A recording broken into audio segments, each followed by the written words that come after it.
Today we are delving into Middle-earth once again. This is a single, real-life New Zealand location that had the most screen time in the Hobbit Trilogy.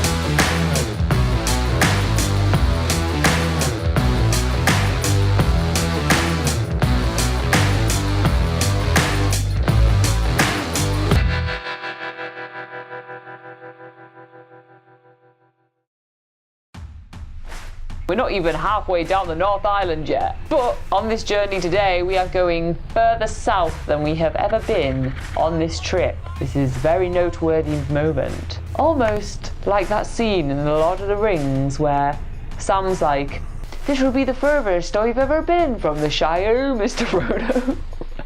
And then Frodo's like, "Oh, for fuck's sake, Sam." And then they fall over and roll around in the mushrooms after that.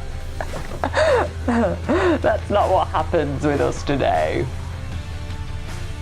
So in Piopio, there is something called Hairy Feet Waitomo, which is the real location where some of the Hobbits have been filmed.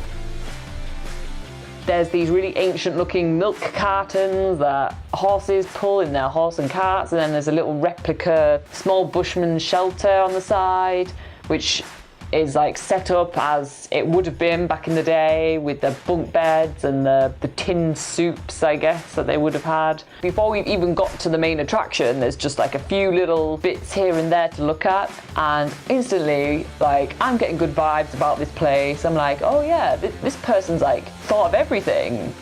And then you go inside the shop, and then inside the shop there is a lot of like second-hand toys too, which is pretty awesome. Like we all obviously Lord of the Rings themed. There's a lot of collectibles, like those toys from Burger Kings that were released when the movies were released. There is a couple of German guys that are going to be doing the tour with us. One German guy is called Rico and the other one is called Joe. So the first thing that Susie is doing, which Susie is going to be our host at Hairy Feet Waitomo for today, is giving us some props and say go in the field and go have fun. So we have two swords and we're going into battle, and it's pretty impressive, like the power that a couple of props have. Because honestly, I'm holding the sword right here and I'm straight away in character. You know, I'm putting face and like, "Rah!" You know, you just give me a sword and we all into it. Like Joe is about to slay his path through victory to go save the princess, and we all like ready to just battle him to death so he doesn't pass. Susie is showing us a little slideshow that she made, kind of like retraced from the day when Peter Jackson flew his helicopter above the location and said this is the guy that wants, to like the days when they finished the shooting. We head into the van and Susie is driving us all the way up to the very close to the cliff where we're going to do a little tour. It took them months to create this whole set, to get like all the costume designers up there to make a gravel road, to get people to the outdoor sets, to film these 6 minutes of footage. It took them months and months and months, and we get to see some of the process, how they made the set and what the whole place looked like. Obviously, while they were filming, Susie, who was there herself, she was taking photos of the behind the scenes, like all the trucks that were there while they were filming. It brought like hundreds of people to the area to help film these 6 minutes of footage, which is incredible. Now the first few places where we arrive, you know, Susie is showing us on a little binder. She's showing us the picture from the movie, and then we can see that this is the scene, and we take her pictures and we reenact a few scenes. You get Rico and Joe, which are like so into it, like yeah, we're gonna do it. So all of a sudden the scenery instantly changes and we're in this thick forest, but also some of those elements of the limestone rocks, and one of which is actually instantly recognizable as the part in the Trollshaw forest scenes where Bilbo finds Sting, the sword, and then they exit a cave. This is where Gandalf gives the sword to Bilbo.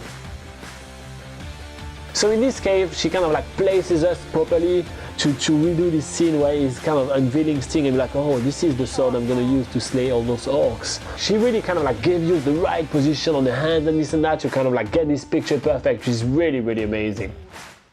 Beside it are some fossils of giant clams. Susie even has like a few like shells to put next to the fossil to show like exactly which shell it is.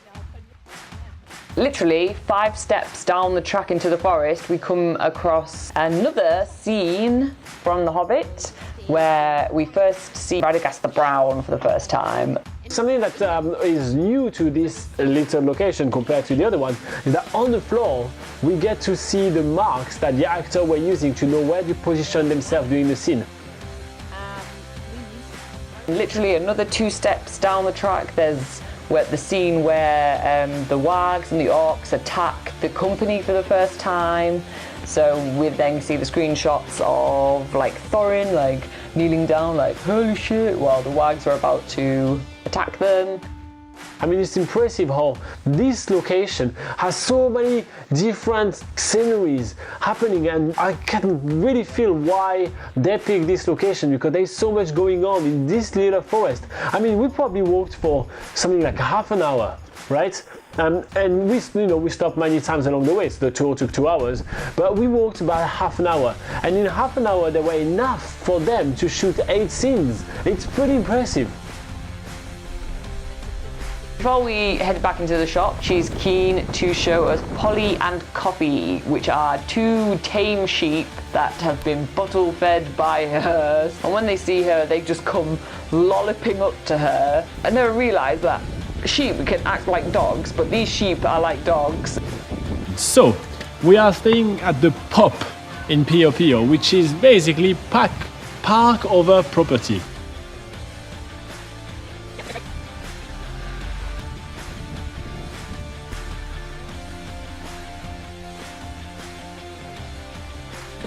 Is how to make a meal out of parking.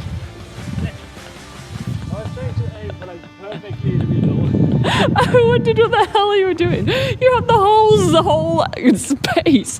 You could have parked anywhere, and you were just like, it's like Mr. Bean.